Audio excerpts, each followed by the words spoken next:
Hey everybody. I thought I might as well start early since everybody's already here. How's it going, y'all? Let me just pop out the chat so I can see us. I am live. There you go. I've got something to read first. This is in response to a... Hey! Hello! How you doing? I'm doing great, man. Fantastic.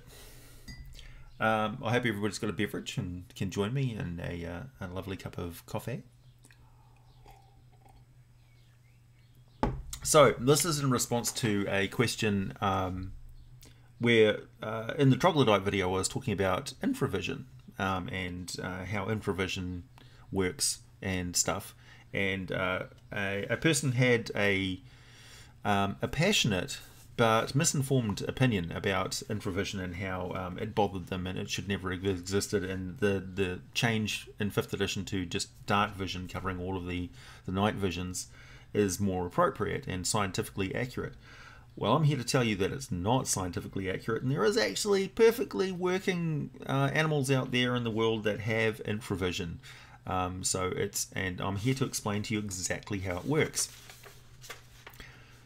Yes, go get yourself. Go get yourself some Dracos. Hey, Moondog. Hey, Bob. Everybody. So I'm just going to read this out. Oh, no. See you later. Thanks for stopping by.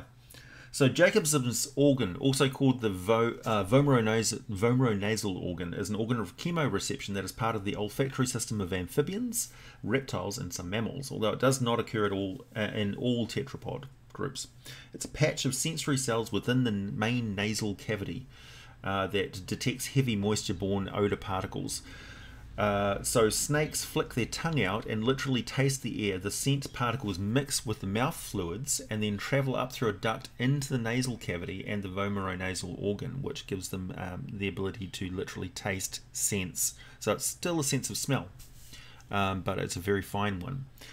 Pythons, boas, and rattlesnakes and other members of the family known as pit vipers, so that includes pit vipers, have a series of specialized organs, these infravision pits, that provide stereoscopic detection of body heat, which is infrared radiation from a heat source. So it's infrared. They do this with multiple pits. They have a protective membrane followed by a highly specialized and very sensitive protein channel layer membrane that with an air pocket behind it. And it basically detects the minute variations between the air pocket temperature and the heat coming in from the outside world. This relays to the reptile's brain in a very complex way. Actually, it's more than just sensing prey. It also helps them regulate their body temperature and detect predators as well as their prey.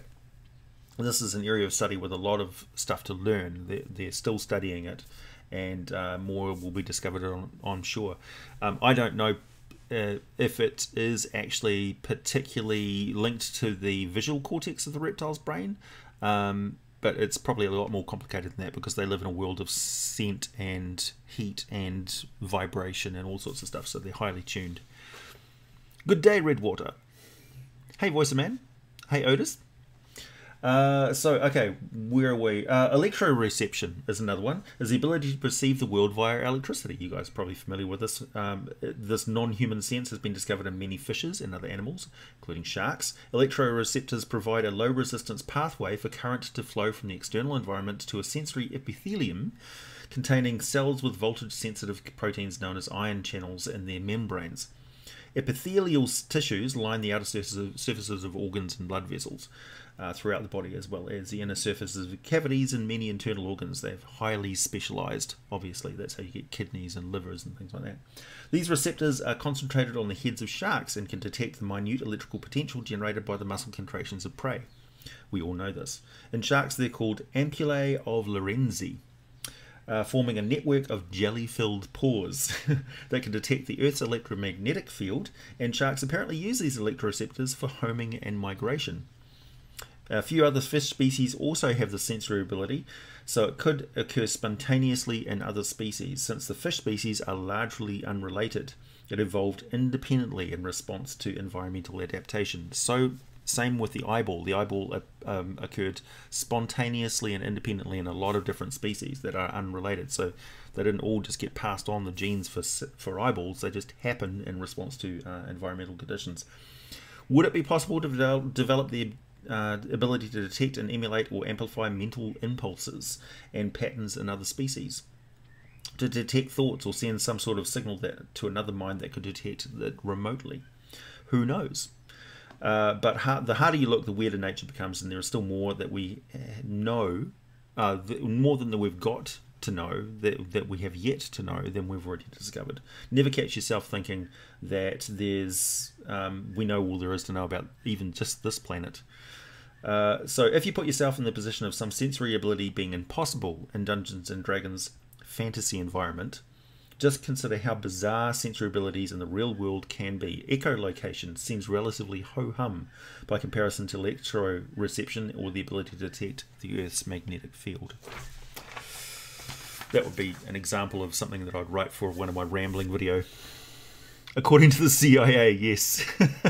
Cray. I know, it's just crazy, isn't it? Hey, ex-poison. Gin and tonic and mobility. Nice. Too much information.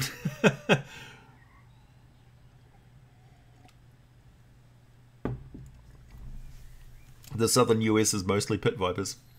Yeah. So I live in a country with no snakes at all. There never has been snakes in New Zealand as far as I know, ever since it broke off from Gondwanaland. CRISPR. Okay.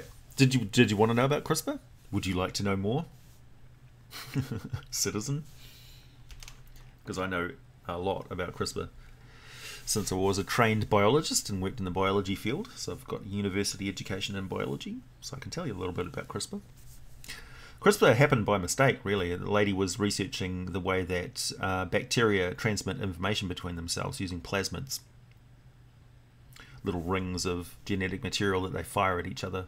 So if one bacteria figures out a way to be resistant to a particular chemical, it will create a little a pocket of replicated DNA or RNA. Yeah, no snakes. Barely any poisonous spiders. You can literally go and just roll around in the grass anywhere in New Zealand and you'll be perfectly safe. Apart from, like, if it's toxic grass. We have a few toxic plants that people are wary of. So yeah, what these bacteria do is they fire these little plasmids which got information about the genetic material that they've developed in response to the environment.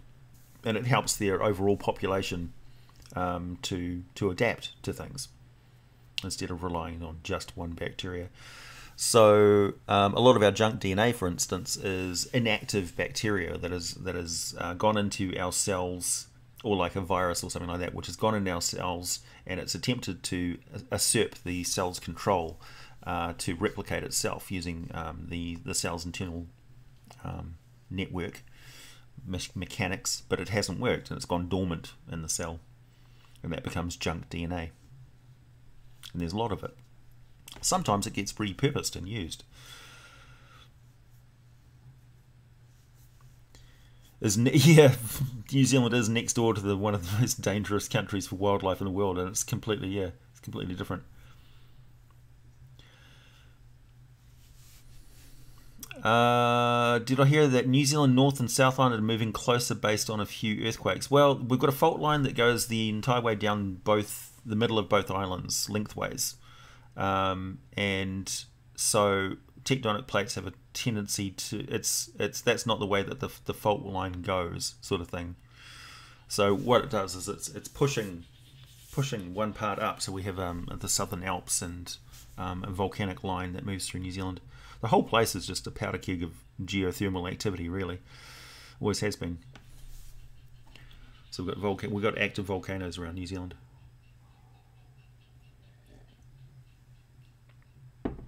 You will now vent about angry gamers whining. Really? Echolocation would almost be like true sight. It wouldn't see illusions, see invisibility, maybe see around corners to an extent. Yeah, it's kind of like tremor sense in a way. Excuse me a moment. I've got these the guinea fowl, which is the peep peep peep, the loudest bird sounds that you hear. at almost bang on 11 o'clock, there's these two juvenile males that literally stand outside my window and yell at the window at me until I open up the window and spook them. And they've gotten into a habit of doing it because it's like an adrenaline rush for them, I think. But what I'm going to have to do is go out there and actually like scare the shit out of them at some point. You having D&D withdrawal?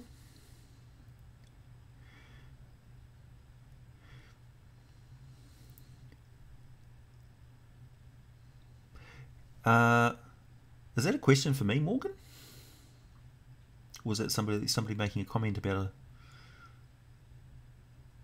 any recommendations for returning to a campaign after a multi-month hiatus? Are you running the game well?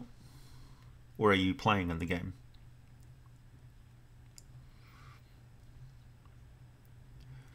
You're moving to New Zealand. Well, more the merrier.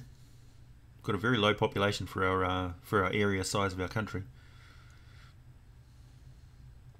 What do you think about spider people that can sense the magic weave? One of my players was kind of shocked that they knew he was a warlock because they could see the link to his patron. Well, that's questionable. I don't know if they could see a link to a patron, unless you're actively using a magical effect. You wouldn't just ping as being magical.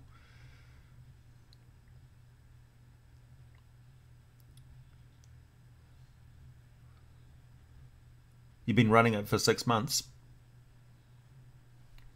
Well, okay, so you've had a multi-month hiatus. I would say give a note sheet to all of your players, just refreshing them on all the stuff that happened in the campaign so far. And perhaps advance the campaign along a little bit to represent the fact that there's been a gap in time in the campaign as well. Unless you left off at some particularly pivotal moment.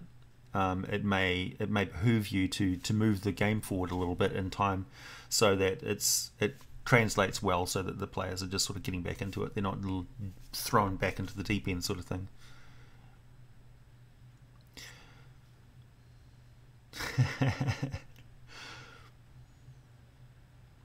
Your centaurs have a language based on tremor sense. Well, that's pretty cool. Like Loxodons, for instance, those big elephant people, they may possibly have a tremor sense based language because elephants and hippos use low frequency sound to communicate over long distances.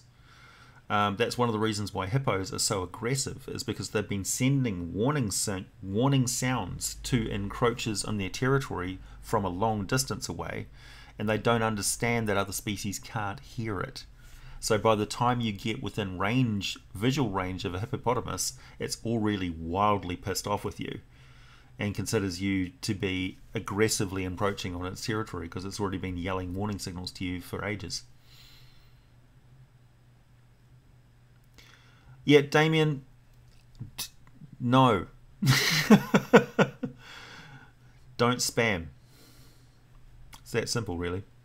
I understand what you were spamming about, but yeah, thank you. Please do.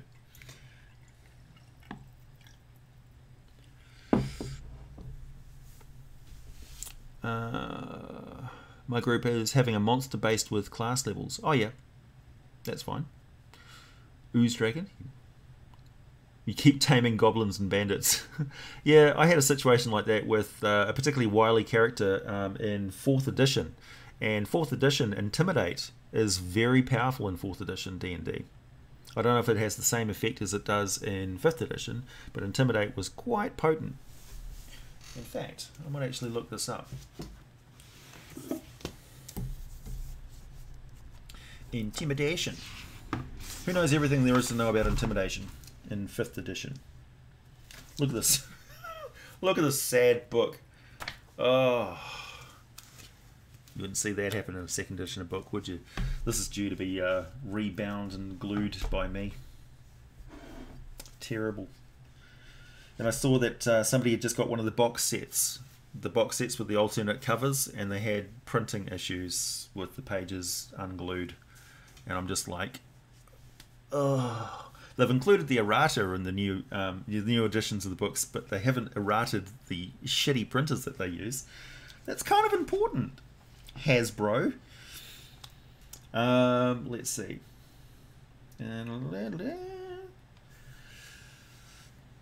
Trinkets, blah, blah, blah, blah, blah. Feats, multiclassing. Ability scores and modifiers, 173.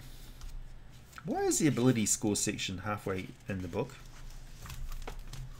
Why is the how to play the game part of the book way the hell past the races and classes and stuff? It's kind of annoying. That should be right at the front of the book, because you sort of flip to that straight away. How do you guys index your books? Do you put like sticky notes and stuff like that to find page numbers? We just flip through it every time.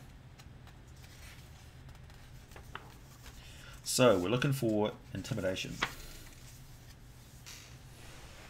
Yeah, don't tick off hippos.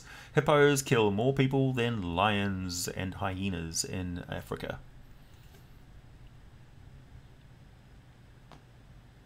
Hey, no problem, Will. Fire elemental pike formation. What?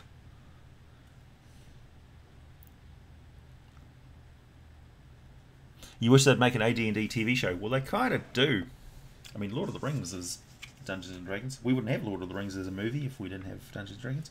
Okay, so intimidation. When you attempt to influence someone through overt threats, hostile actions, and physical violence, the DM might ask you to make a charisma intimidation check. Examples include trying to pry information out of a prisoner, convincing street thugs to back down from a confrontation, or using the edge of a broken bottle to convince the sneering vizier to reconsider a decision. That's it? That's all they have on intimidation? What if you use intimidation during combat? So it's purely role-playing based. There's no mechanical aspect to that whatsoever. Okay. Good to know. So what happens, fellow friends, if a character successfully uses intimidation charisma check on a creature which doesn't share a language or has a very low intelligence score? What do you do? By the tabs, yeah, that's true. Flying X-Blade. Yeah, digital versions are a lot easier.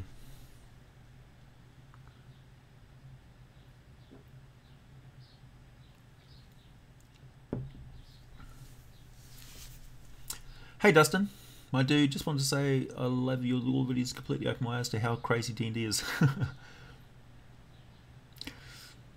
Sweet as, Dustin. Thanks, man. DM confession, I'm pretty bad about yes-anding when characters try to intimidate. Right. I'm so pleased when when the players say, I'm going to try and intimidate. I'll be like, okay. I'll actually fudge in their favour. I don't fudge their dice rolls, but I certainly fudge the DCs, so to speak. DCs is a totally different kettle of fish. Hey, Lucas. Beat till near death to make it feel fair.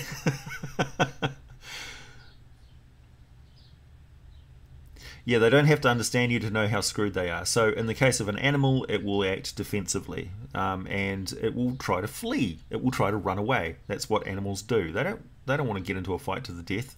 Most predators, if they don't succeed at first on their ability to, on their attempts to hunt and eat you, will run away. Most of them just don't. They don't stay around for a brawl. Monsters do. Beasts don't, technically. So if you kick the shit out of an owlbear on the first round, it'll go and it'll run away.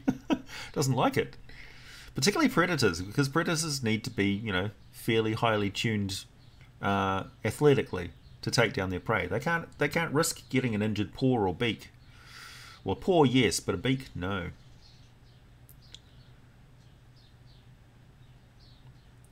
Persuasion is easy to work with. At least there's somewhere to go with that. Yeah. What if body language is different?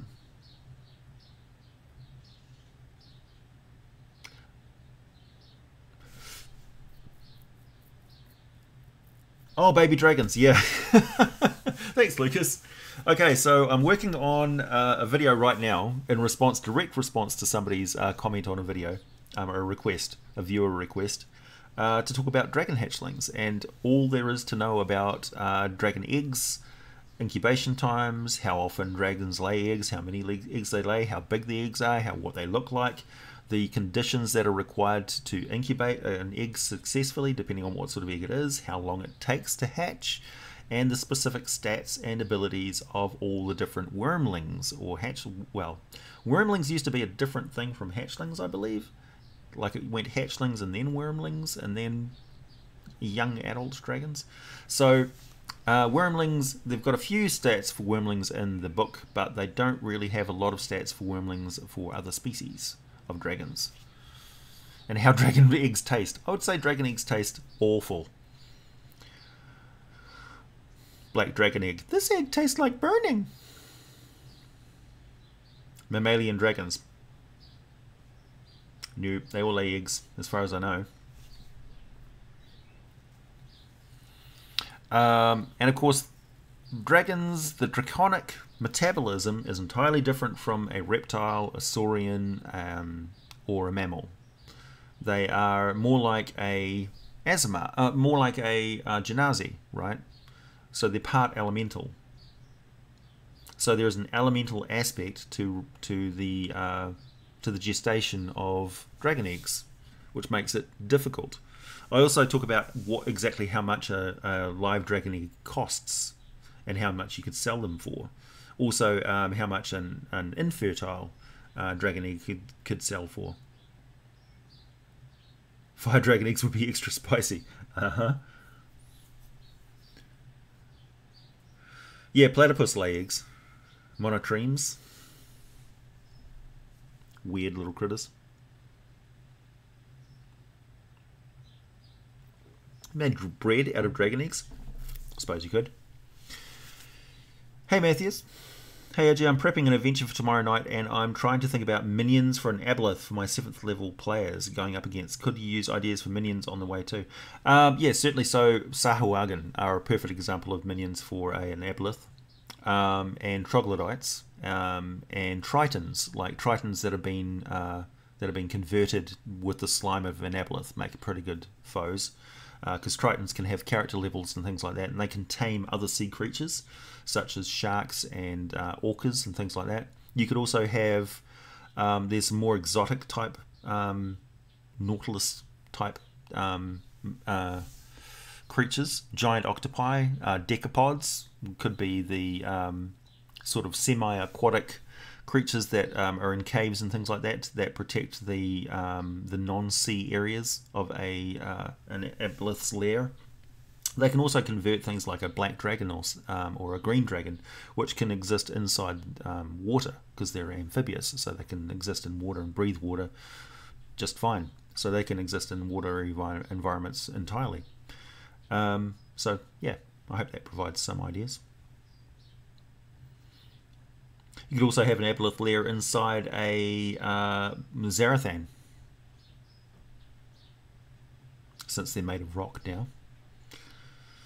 So if it mind controls a gigantic sea turtle style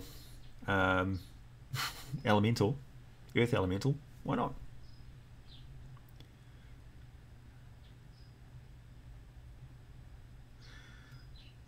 Do they fit the Underdark theme? Oh, absolutely. They are the lords of the lower Underdark. The deep Underdark is the aboleth lair. That and ancient Mindflayer ruins and things like that. Mindflayer lairs. Yep, krakens.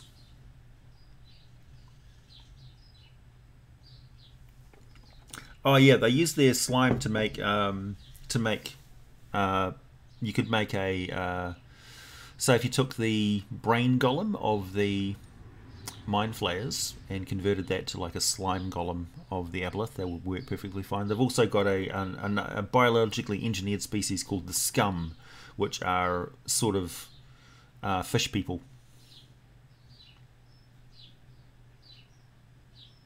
Yeah, Pern Dragon's the idea of soft eggs getting harder. Yep.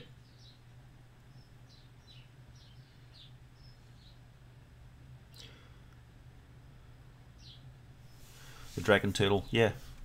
Shoggoth. Shoggoths are hard to control. But yeah, aboleths would control Shoggoths too. Baby Shoggoths, maybe. You held Dungeons of the Mad Mage in your hands today, then you didn't buy it. Oh. Did you check the print quality? Did you open it up and a page fell out and you're like, nope. A lake on top of an extinct volcano would make a great aboleth here. Yep. You don't often find aboleths on the surface, actually. They're mainly underground. Aboleth versus Flumph. Yeah, that's actually more accurate than you would believe. No problem, Nathius. I appreciate the question.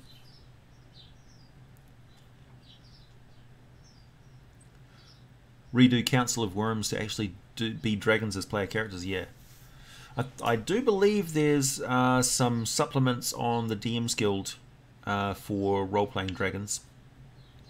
And if you're playing 3.5, it's perfectly feasible if you're using the level adjustment system. What would Yub-Tub taste like? Death. Foul and nasty death. That's what he tastes like.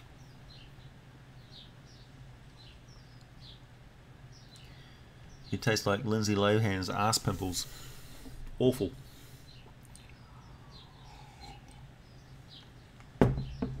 Dire Kraken.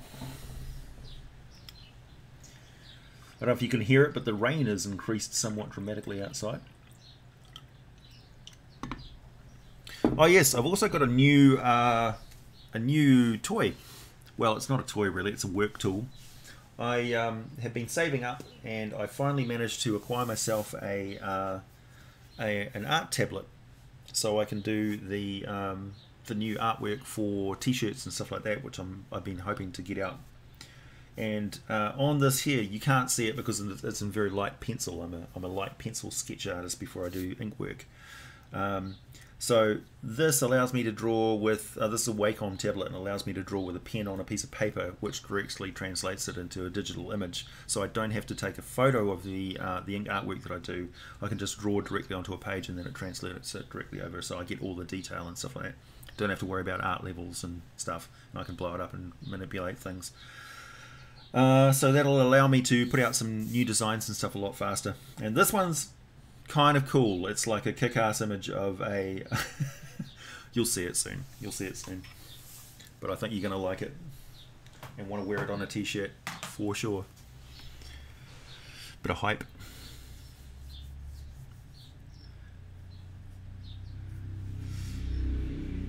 You getting the Creature Codex with your next paycheck? Yep.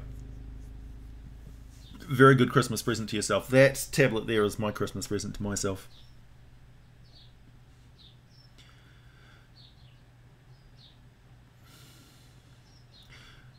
Is the quality really that bad? You mean of the books? Or my artwork?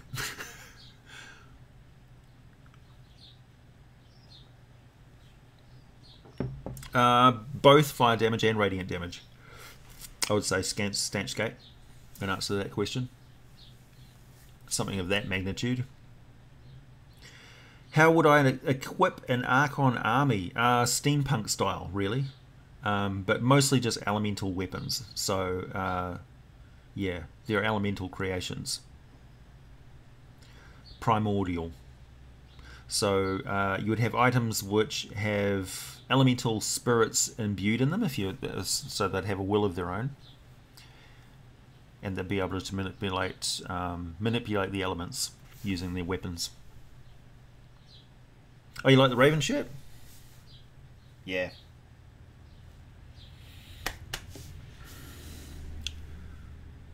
How strong would a dragon egg be? I've actually got the stats for those. It differs slightly on what species of dragon it is. They're usually about an armor. The armor class ranges between. I had it printed out somewhere. Ranges between about 11 and 13, and they've usually got 10 to 20 hit points for each for the egg, and obviously immunities to the elemental effect, elemental affinity of that dragon species.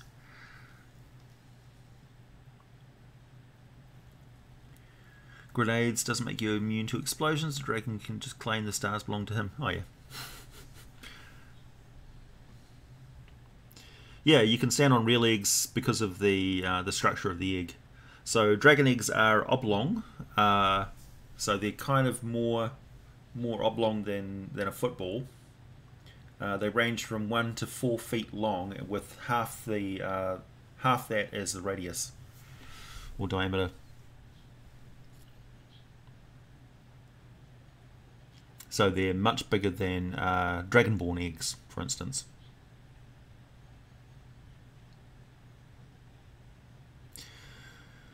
Would grass work with anybody like revived gods and other primordials like Kazef?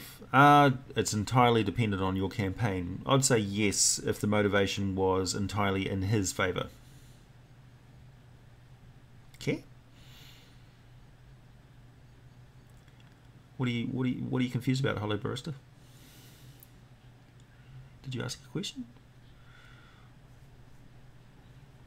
Chronologically, are aboliths before spellweavers? Primordials? Does time have meaning that early on? Yeah, good questions, Matt. I don't know.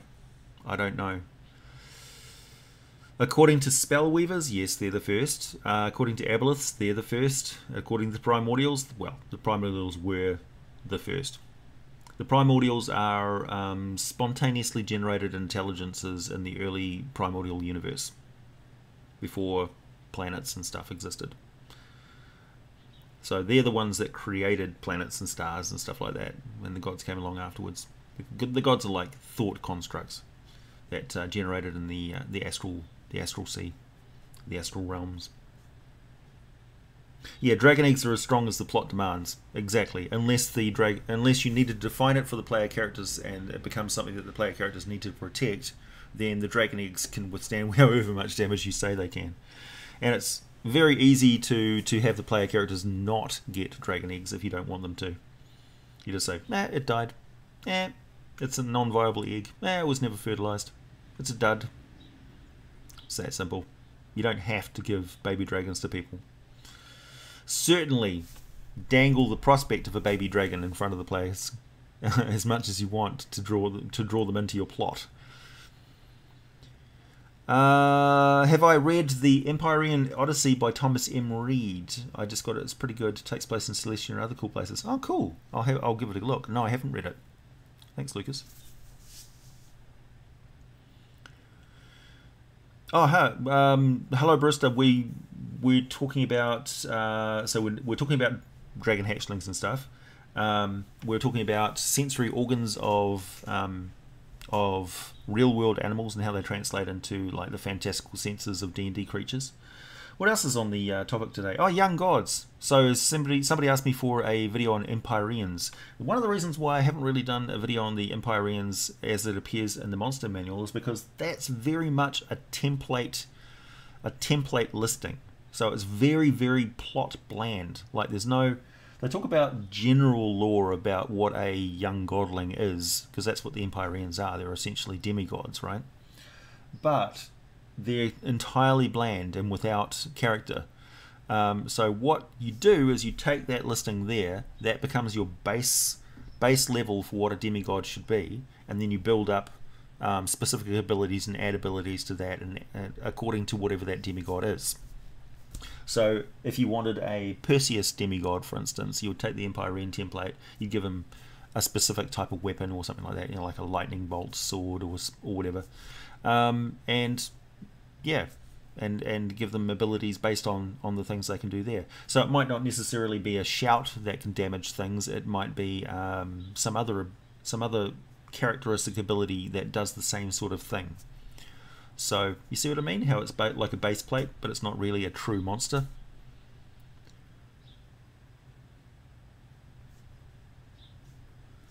Autocorrect is a true enemy. Yeah, it's theorized that Grast is the son of Asmodeus and Pale Knight, but nobody knows for sure, and they're not saying. Obviously, Pale Knight doesn't say anything.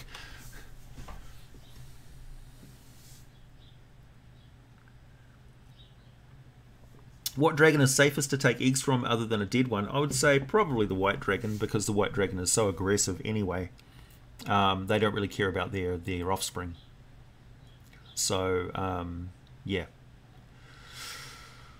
White dragon. Possibly. But all dragons are highly aggressive, and they consider their eggs to be theirs, like more precious than their hoard sort of thing. So they'll kill you for going in, just being near their eggs. And all dragons will hunt down anybody who is known to take dragon eggs. Although that doesn't stop dragons from killing the eggs of other dragons. There's no real rules where dragons are concerned. Their aggression. Would a dragon waste time in an infertile egg? It depends on whether they know it's infertile or not. They'd probably have to be within fairly close proximity of the egg to know for sure. And they would definitely want to know for sure. Because don't forget, they instill a lot of social hierarchy in the wormlings. So, yeah. One thing they definitely don't want is a wormling coming back and killing them at some point. So a small part of that is giving them a healthy respect for their parent when they're still small enough to be intimidated.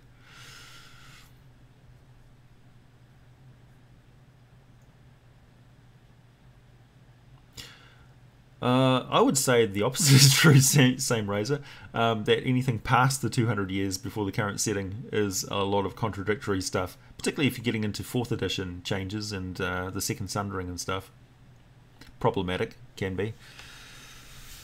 Early Forgotten Realms stuff can occasionally be self-contradictory, but you can work around it, and there's often well-documented ways of working around old lore. And as always, it goes sourcebook trumps novels, and sourcebooks trump video games. You know. So video games are canon as long as nothing contradicts them in print. And then novels are canon unless something contradicts them in sourcebooks. Also, adventures are canon unless a sourcebook contradicts them. That's the general way. Empyrean, yeah, it's the spelling. Yeah, Heracles is definitely an Empyrean. Son of Zeus. Thor could be seen as an Empyrean. Most of the Norse gods were kind of like that.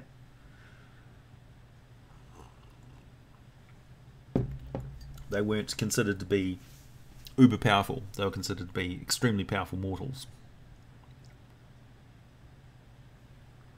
Sort of.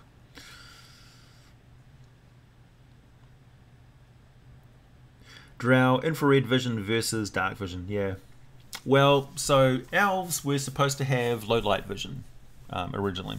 So a vast accentuation of existing photons in the environment.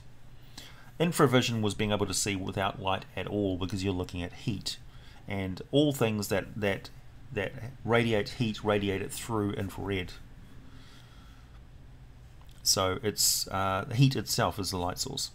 Imagine a very, very, like an invisibly glowing element. So when it gets hot enough, we can see the visual light that it's giving off, and it glows red or orange or white even. But before then, well before then, it glows in infrared. And all things that radiate heat radiate that as electromagnetic waves. So any amount of heat can be detected.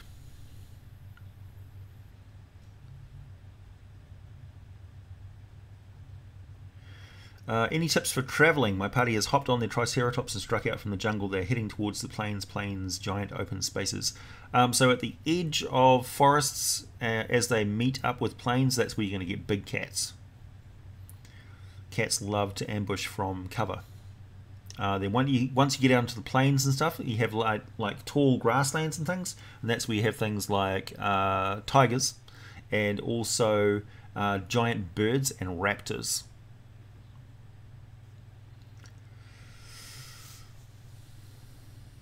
Is a Vorpal Ballista Bolt a stupid concept? I wouldn't say it's a stupid concept. I'd say it's a waste of using Vorpal qualities on an expendable missile, considering that the Ballista Bolt is most likely going to get destroyed. Gnomes being born from gemstones, is that hyperbole among their culture? Nobody knows for sure. They certainly... I mean, it's mythical, right? It's mythological. It's fantasy. It's magic. So, quite often in the conversation of things like that, it's like, well, are you ignoring the fact that legendary spells exist in this world? You know, magic can create biological creatures from scratch. So, like, you can resurrect somebody, and what's the component of resurrecting somebody? A diamond, or it used to be. So what? Is your soul a diamond? Is it so far-fetched to think that the original souls of gnomes came from gemstones? Crystal-hugging hippies would disagree.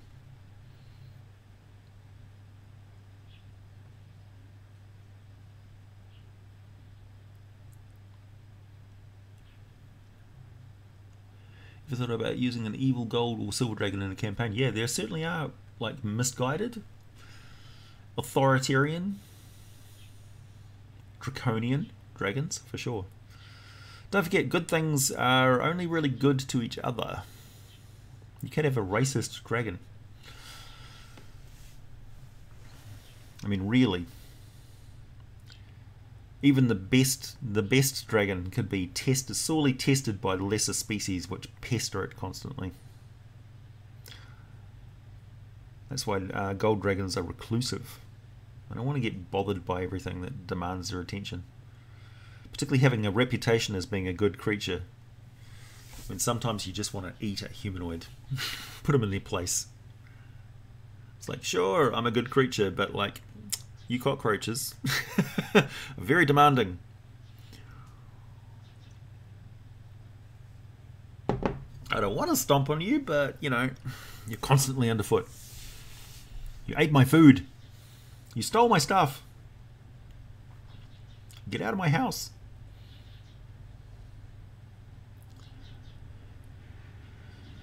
You usually say that drow see in the ultraviolet spectrum, so they can see flowers. Why would ultraviolet be around in the Underdark? Would it be a radiation caused by the phase rest, for instance? Would they be able to see phase rest energy as a light source, even when it's not visible to other creatures? That would make sense, since phase rest energy is very much tied in with the origin of the drow. In other Underdark settings, in other worlds where there aren't any drow, there isn't any phase rest energy. So it's unique to Forgotten Realms.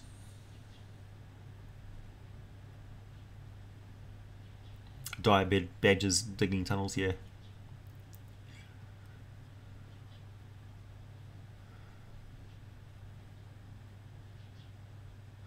The Orium dragon says that they're bad climbers and swimmers despite living in a jungle environment. Well, it is kind of unusual. Could be something like a fern forest type jungle. Thick undergrowth. Palm trees, that sort of thing. What are Vorpal swords made from? A variety of things. It's an enchantment. It's not necessarily a physical property. It could represent extreme accuracy or sharpness, or just the magical ability to part two surfaces. To say, hey you thing, you exist on the other side. You're like a foot away from this thing now. Trying to justify something like a railgun. Just make a railgun. So you have a lightning rail and a metal pellet.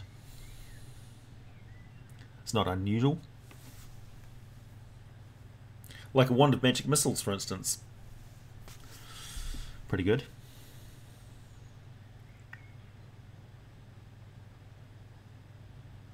Oh, D&D's got loads of lore like that, Sinzu. There's Anchorome, or is it Anachrome? Which is the far north above Mazdaca, for instance, which is ancient Roman. in sort of thing. And the continent of Aussie is supposed to be Australia. Then we've got Karatur, which is all of the Asian mythos. Then we've got Chult, which is Africa and Congo. Let's see. Yeah. Various other bits and pieces.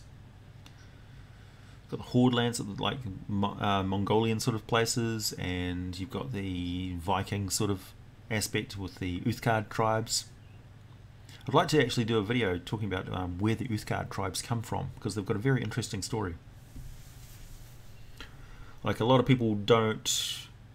They play a lot of games along the Sword Coast, but they don't really have anything to do with the Uthgard barbarians. They're just like, oh, my barbarians from the Uthgard tribes. But they don't really know, they don't really do the research on it. So I thought a video on that would be fairly interesting. What's wrong with the lore of the Drow? Who's moaning about Drow? Do you have any advice on creating a horror-based setting or at sea? Wow, you guys are commenting pretty fast. Haunted ship or crash on a cannibal island or something. I'm looking for something a little more exciting. So a ship with an actual ghost on it is terrifying, particularly if the ship, if the ghost possesses a character and causes them to actually sail the ship to a specific location in order to free the ghost's spirit from some sort of horrible situation. And an island with a Medusa or a basilisk on it is a good option, because you can like give them all sorts of horrible forewarning and foreboding. There's, you know, stone effects going on, petrification going on. Cyclops on an island if you want to go for a Greek mythology. Yeah, things like that. Also an island which is a risen tomb of an old one, so you could have a Shoggoth type creature in there. That sort of thing. Cult-like fishing village if you want to go horror out of Innsmouth sort of idea.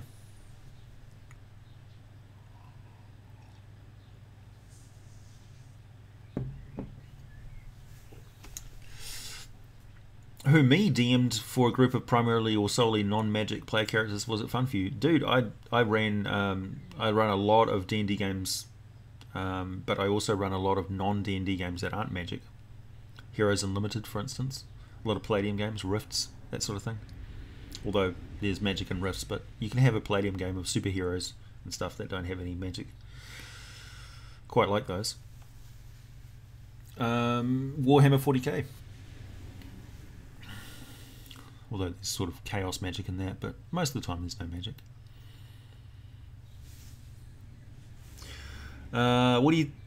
What do you think about allowing weapons that deal more than one type of damage? You've asked this question before, Nicholas. I'm pretty sure everybody had an answer for you back then.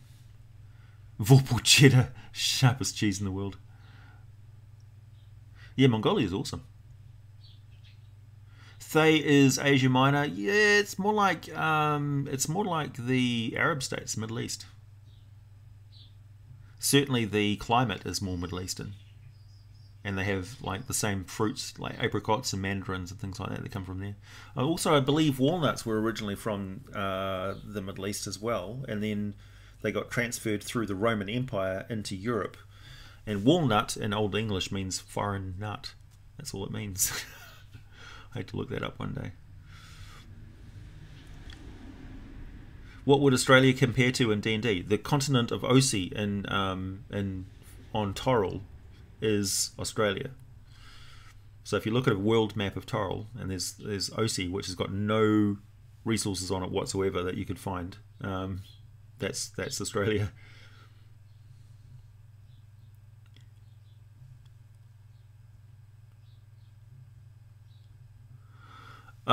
So the quest to make a blade of the sun, a sun blade, that would be I would certainly involve planar travel in that one. So a trip through Sigil to go to Celestia, the plane of positive energy plane, or one of the border positive energy planes, to get materials, crystals from the elemental plane of Earth. So have them trek between the inner and outer planes, and possibly deal with primordials in like a village of Zorn, for instance, to get specific crystals. Have fun with it.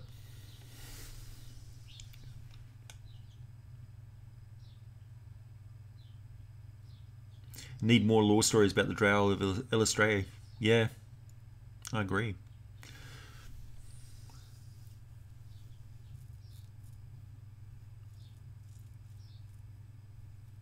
Rifts? You haven't heard of Rifts? Really? What am I drinking? Oh, this is coffee. I drink what the Americans call French press coffee. This is Robert Harris Irish Cream. You'd love a deeper urban ecology of Thay. So modern Thay is a little less undead orientated. They've shifted to a more mercantile domination. So they shifted their interests to becoming the primary magic item dealers on the continent of Faerun. So where you find red wizards, you know you can trade magic items with them. And on the down low, you can trade information and things like that.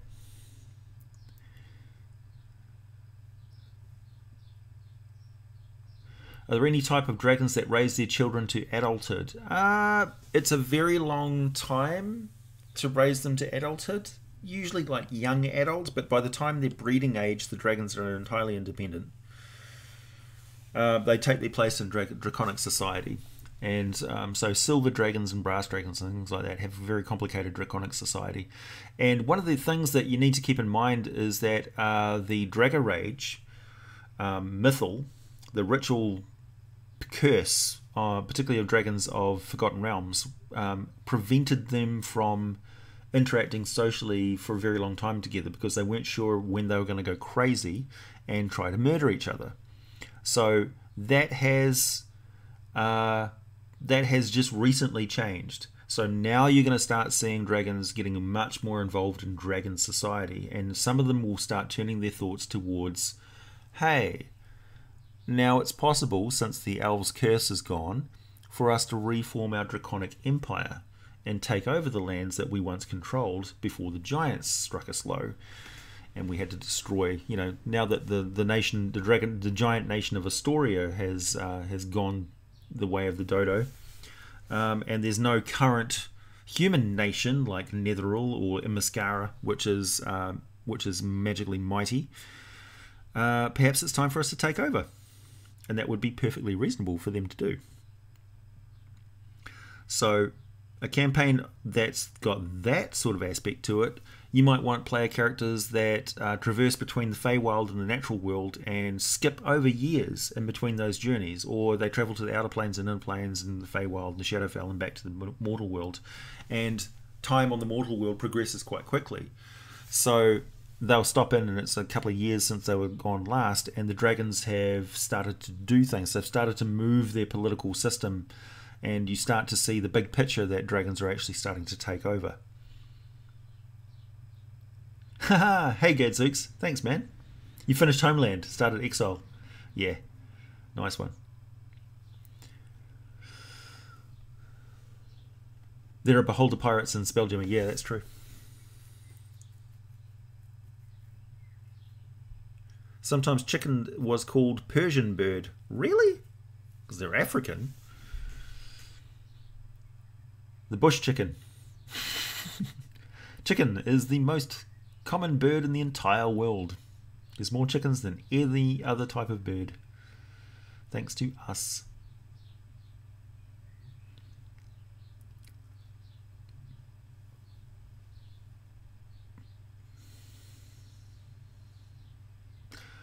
Dracos, why would you do that? A couple of days ago at Thanksgiving, your girlfriend and you were eating chicken meat, and you're stripping the meat off the turkey and telling them how you chain casted animated corpse. I'm sure she appreciated that. Possibly not the subject matter, but your passion for the subject. The Dragon Rage needed to happen, yes, that's true.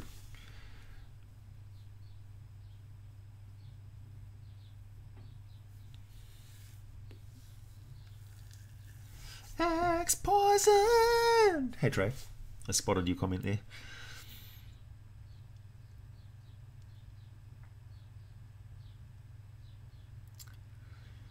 You gonna put me in your game? What would I be? A sage, traveling sage. Obsessed with coffee.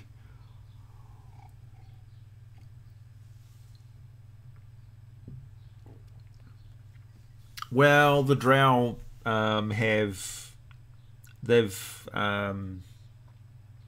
got a certain evolutionary impetus involving murder. So yeah, they weed out the weak by literally murdering them during a feast.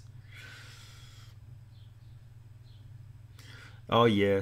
Palladium's been around for a very long time. Like if you look through the Dragon magazines, for instance, you'll see the advertisements for Palladium Fantasy and Rifts and stuff appear fairly early on, and you'll think, "Wow, how long has this company been around?" It's been around for a long time, and Palladium has justifiably got a lot of detractors because it's a poorly managed company, and they make a lot of promises about print products and stuff that they don't deliver on. And they've had disastrous financial management and things like that over time. But I won't get into the details of that. But their actual role-playing system has been pretty much intact from the very beginning. It was well designed. When it was contemporary, it was a very well designed system. Now it's a bit clunky and could do with a rewrite. Certainly, Rifts could do with a rewrite for some things. But it's quite workable, and once you learn the base system, like GURPS and stuff like that, it's very good. It's a mechanically complex system, but it's a megaversal system. It's a truly universal system. You can run any setting off it. Absolutely. GURPS can do that mainly because it's kind of mechanics light in some respects, or it's just generally vague and generic in some. But GURPS and Fate Core, those sort of generic systems are pretty good. But again, 5th edition D&D, with a bit of tweaking, you can run any setting off it. You can run hard sci-fi, pure fantasy, high fantasy, low fantasy. You can run a contemporary modern campaign, steampunk, noir, western, anything you like. Absolutely.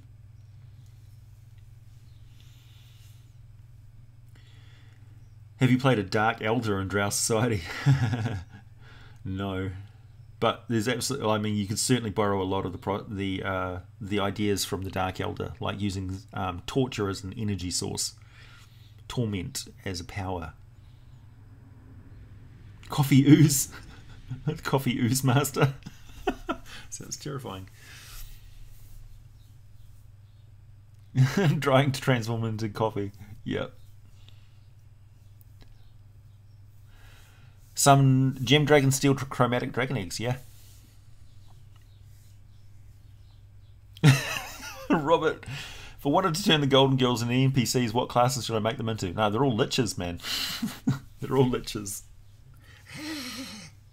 Betty White's a lich, for sure. She's Belnorn.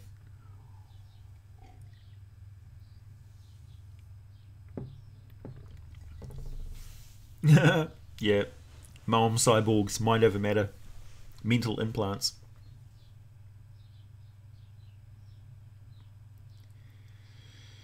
Yeah. Well, the Dwaga have discipline, but they've also got unseemly arrogance and hatred, which makes them unable to form proper alliances and bonds, really. So evolution gears humanoids towards cooperation. How would you make a good main villain of your campaign? That's a very, very wide open question, Carlos. So one that the players are engaged with and motivated to fight against and thwart is the main thing. So one that's compelling. So it could be something as simple as the mannerisms in which they speak could be annoying.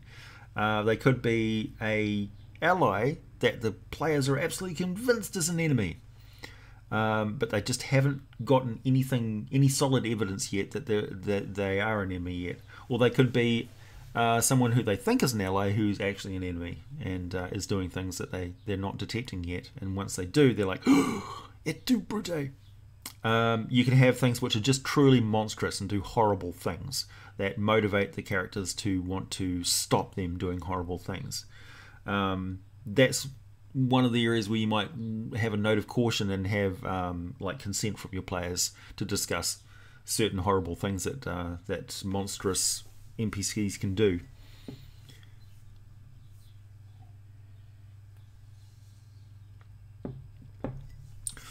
Hey Fiona.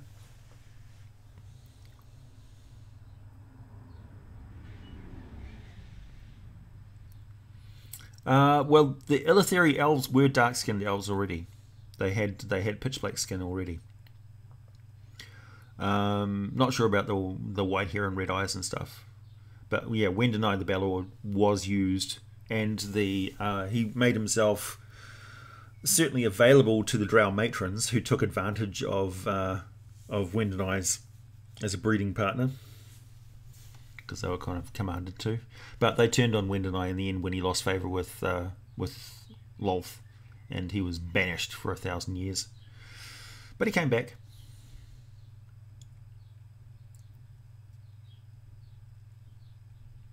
Hey Ruben, yeah, exactly. Have the big bad evil guy kill a loved NPC.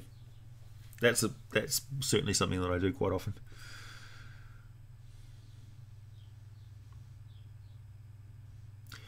Yep, exactly, William. They didn't carry over the Stone Horse from 3.5 to 5th edition, didn't they? Yep, all's goods, Jay. Prehistory of Eternia. Oh, Car Wars. Master Pickett, student of Natural and Unnatural World, Order of Merlin, 3rd class, specialist in dragon ecology, and creator of the Shadowfell potion from Shadow Dragon Blood. Not to mention the Pink Ooze and Troll Serum. What about a One Piece D&D-like game? How would you do that? Oh, One Piece. I like the idea of an archipelago world where you're travelling around in a ship, and each of the islands is like a different dungeon encounter or a different village encounter, so all a little bit dystopian and weird. I like that sort of campaign. Ooh, we're almost on an hour, everybody. 2 more minutes. Unless anybody wants to super chat and extend the time. It's not compulsory. I'm sure you've all got things to do with your day.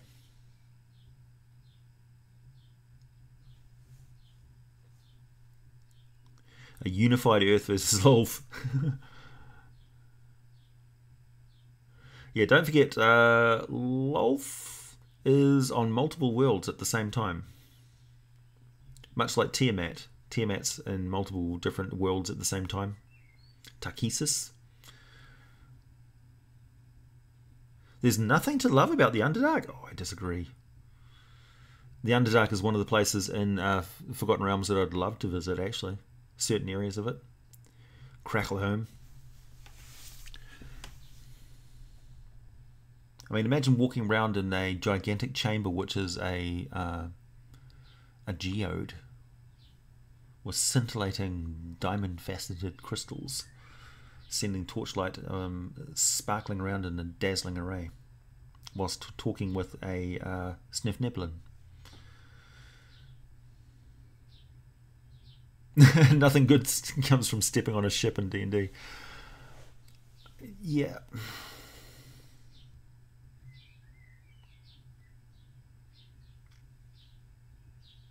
Lolth is really just moody all the time. Kinda. It's got that kind of an evil bent to that sort of fickle aspect. Underdark is death for weak humanity. Tell that to the deep in Mascari, who are venturing out of their ancient fortress, transformed by their time in solitude, now denizens of the Underdark. masters of the magical arts. Yeah, deep gnome cities, absolutely. And the pack. Lolf meets Peter Parker. Oh, fantastic. A what if what if crossover. What do I think of Princes of the Apocalypse? I haven't actually read the entirety of Princes of the Apocalypse. I probably should. I've got it. I just haven't really had an interest in reading it because I had no intention of playing it. You're making the Underdark sound like a 70s disco club. Do-do-do-do-do-do.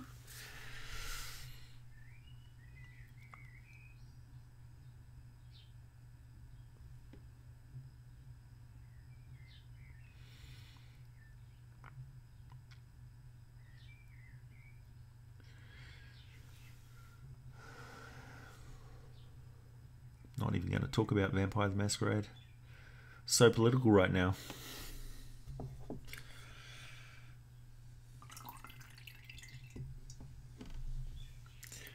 You want to play Fat Dwarf Ninja?